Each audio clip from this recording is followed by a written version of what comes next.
Yan mga idol, nasa likod natin 456 ni Grande. Saan kami naka-check-in. Yan, ganda sa mga ayos and affordable.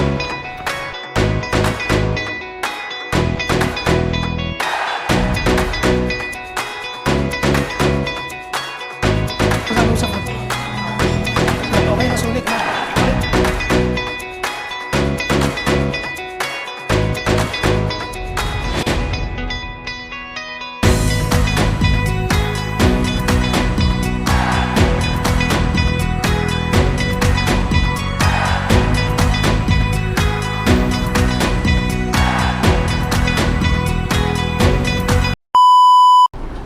What's up mga idol, this is Teo PH and welcome to another vlog. So mga idol, for today's video ay meron na naman kaming weekend getaway. Papunta na naman kaming Baguio again, and di namin alam kung bakit gustong namin punta sa Baguio. So for today's video kasama ko si Nicolay and si Mami. Ngayon dito kami sa may Tiplex para mag stop over. Ayan, ito yung Tiplex na magkatapatan. So, stop over muna kami to have a breakfast. Kasama ko si Nicolay. Ayan si Mami, bumili muna ng pagkain. Tapos dito na kami sa sasakyan na kain. Ano mo bibilin mo? Starbucks to, no? Naantok na si Mami. Hindi pa naman siya pwedeng matulog kasi siya yung pahinanti ko ngayon. Kasi ako lang yung driver ngayon. Bili ka mo ng kape. Gusto mo magkape? Nag-heartburn nga ako. Nag-heartburn na siya, walang kape. So yun mga idol, update lang tayo. Ang presyo ng gasolina doon sa Laguna kung saan kami nanggaling is ang diesel is nasa 81 pesos. So doon kami nagpagas. Yung Tiplex dyan sa harap is tapos na rin yan. Marami ng mga establishment na nandyan compare dati. So magkatapatan yan. Dito marami na rin, ayun, Jollibee, meron Choking. Actually, meron ding Starbucks doon, pero di ko alam kung open na sila ngayon. Tapos doon, meron ding sa Petron, mga kainan din doon. Tapos natin si Nico dito.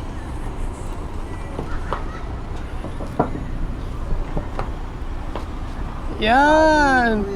Say hello, say hello. Gi. Bakit ba gusto mo magpunta ng Baguio? Ano bang meron sa Baguio? At gusto mo pa. Kasi yan eh. Bakit? Anong gusto mo sa Baguio? Kape. Magkakape. Pupunta siyang Baguio guys, magkakape lang. Tapos maglalakad-lakad doon sa napaka-traffic at napaka-traffic at napakaraming taong lugar doon sa may Session Road.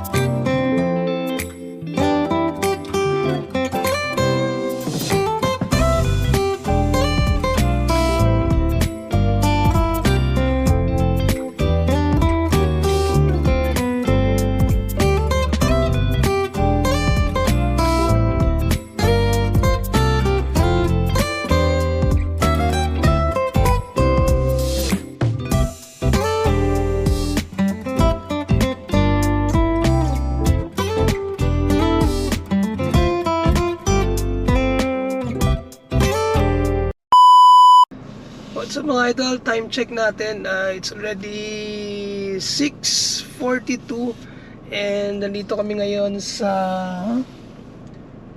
Clean Fuel na gasoline station before kami aakyat sa Cannon Road. So dito muna kami, pahinga muna ng konti kasi medyo mahaba-haba yung bakbakan from Tiplex hanggang dito. So hopefully hindi masyadong maraming aakyat ng Baguio ngayon. Pero for sure kasi long weekend ngayon is maraming aakyat yan. So pahinga mo ng konti tapos larga na tayo. Let's go!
Yo, time check mga idol. Ang oras ngayon is 12:55 PM and finally ay nandito na nga kami sa 456 Hotel Le Grande.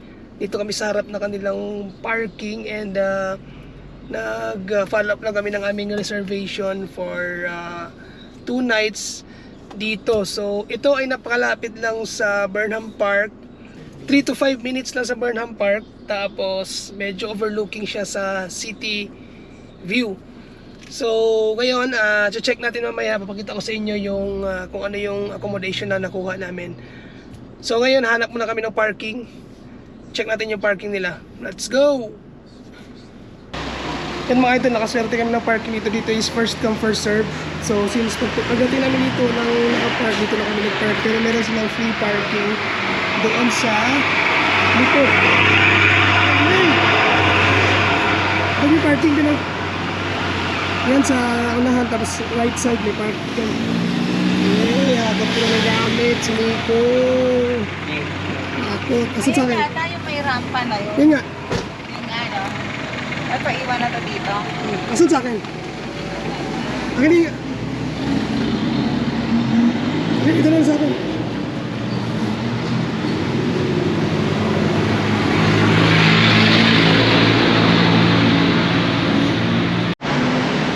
Early check-in na kami. Yeah. Uy. Wala nga akong cash. Ang POS na ito. Wala na. Wala bang cash? Walang cash? Ha? Walang Cash cash? na lang sila dito. Walang cash. O ako ang walang cash. Wala. Dito pala sa first, dito cash, lower ground level cash lang.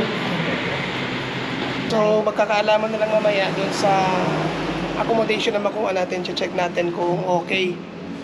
Boy, mukha akong... Pwede rin pala tayo dyan sa restaurant nila eh. Saan? Yan? Ayan o. Hanggang 12 midnight. Yan, may resto bar dyan. Hanggang 12 Invite tayo ba midnight. yan? Oo, yung ano. Kuy, tara. Let's go. Sakay tayo ng escalator. Elevator po. Sakay mo tayo elevator. Paano nila ito doon? Third floor ah. Yung mga idol, pag-check-in na kami and ito na yung keycard namin sa aming room. So, tingnan natin yung room kung maganda.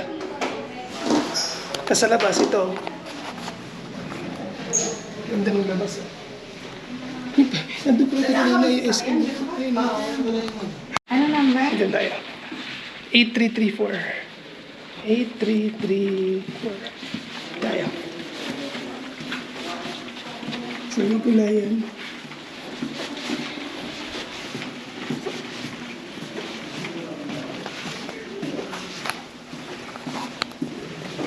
Medyo maganda naman yung hotel. Medyo... Ito kami, 8334. Tara be. Asan na?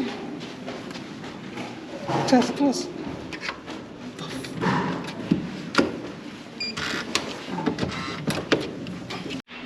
Yan mga idol, ito na yung room namin for 2 days na nakuha namin for only 7,530. So, ito yung room, malaki. So, let's start with the CR. Tingnan natin. Wow! Ganda ng CR, merong shower. Malaki yung CR niya, no? Tapos may mga free towels. Tapos, syempre yung mga free sa mga hotel. Kailangan natin yung mga toothbrush, mga kung ano nandyan. Yun yung CR. Laki ng CR, boss. Tapos, meron tayo ditong cabinet. At saka mini refrigerator para lagay sa gamit. May mga cups dito with tea. Free yan. Tsaka yung water. Tapos meron ding painitan. Tapos may mga sleepers dito. Sakto, tatlo to. Tatlo din kami. Tapos dito merong malaking cabinet. na pwede mo ilagay yung mga gamit mo dyan. Tapos may bolt. Ilagyan ng cash kung marami kang dalang cash. Tapos merong queen size bed. Pwede dito 2 tao. Tapos, syempre, dito, isang single bed. Tapos, merong TV with cable and also merong malakas na wifi. And then, ito na mga idol i-explain ko sa inyo, wala pong aircon dito. Wala aircon to Pino? Wala siyang aircon? Wala siyang aircon, meron na siyang fan. Pero huwag kayong mag-alala kasi sobrang lamig naman dito sa Baguio. So, dito naman tayo sa favorite part of the program. Isa sa mga favorite place namin is yung ito, parang may mini veranda dito na nasa likod kami. Ayan. Yan, nakikita yung SM Baguio yan. Nakikita may Ferris wheel dyan. Tapos dito sa likod namin, mga more on pine trees. Tapos may mga kabahayan sa likod namin. So yan mga idol. Medyo maganda naman yung room. Hindi ka naman sisisi. Tapos meron sila ditong buffet na breakfast. Yung breakfast buffet pala nila is 249 pesos po per tao. Unlimited na po yun. Breakfast. Tapos mamaya may nakita kami doon, merong gym. So pwede ka mag-gym dito kung mahilig ka mag-gym hanggang 10:30 ng gabi. So mamaya pupuntahan din namin yon. So kita-kita tayo.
Mga idol, breakfast buffet dito sa ground level.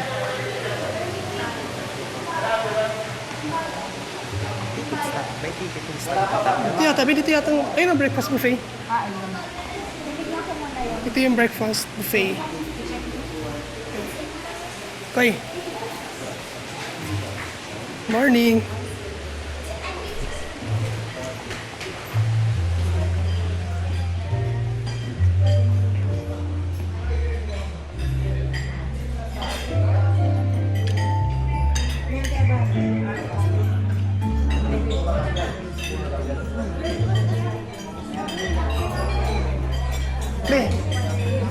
Done ka na payment ba? Yung meron. Rice, eggs, filet, longganisa, tocino, hot dogs, may gulay, may pasta, tapos may egg, okay? Game mo, pwede na yun. Tapos mga juice. Yung mga idol, breakfast ko is 3 eggs, isang gulay na repolyo plus 2 fish fillet with scrambled egg, and then favorite ko salad. Kasi naglo-low carb diet ako. Plus black coffee without sugar. Sa'yo ko, ano sa'yo ko eh? Ano sa'yo ko eh? Yung omelette po. Wow! Sir, omelette ka din po ba, sir? Oh, omelette. Sige. Sige, sir. Ano ang topping, sir? All toppings po. Mushroom, bell pepper, Bell pepper and mushroom. bell pepper. Tapos may onion. Onion, sir. Sige, sir. Sa akin, mga eyeballs.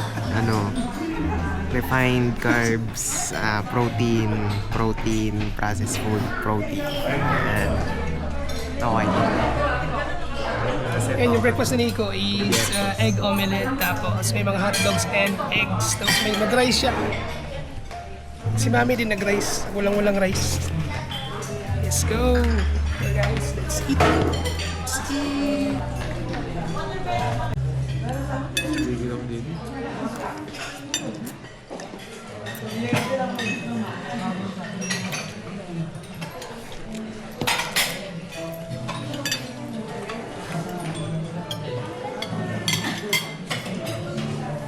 Sarap na omelette eh.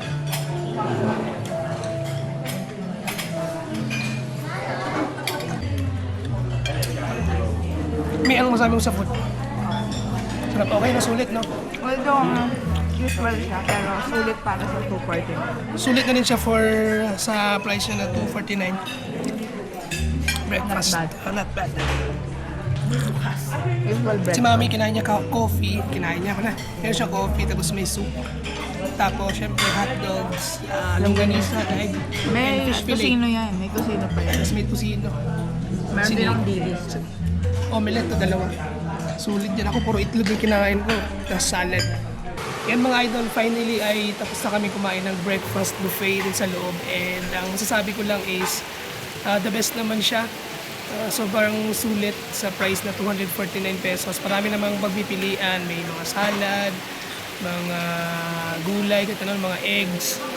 Yun, okay naman at sobrang sulit naman. Tanongin natin si Nico kung anong masasabi niya doon sa breakfast buffet na na-avail namin. Kaya anong masasabi mo sa breakfast buffet? Goods ba? Goods para sa'yo? Goods daw. Parang sa big bike namin sa Tagaytay. Kaso, may nangyari. Parang sa Tagaytay lang daw. Kaso may nangyari. Ayan si Mami naman, tanongin natin kung nasatisfy ba siya doon sa kinain niya doon sa breakfast buffet. Ano masabi, Mami? Ha? Busog. Yan, antok na ako ulit. Gusto na siya, inaantok na siya ulit. So dito kami sa labas, ang ganda ng setup ng labas nila, parang nasa Chinese, ano. Yan, nagpapahinga muna kami, tapos later on, balik na naman kami doon sa kwarto, tapos mamaya, lalakad na naman ulit kami.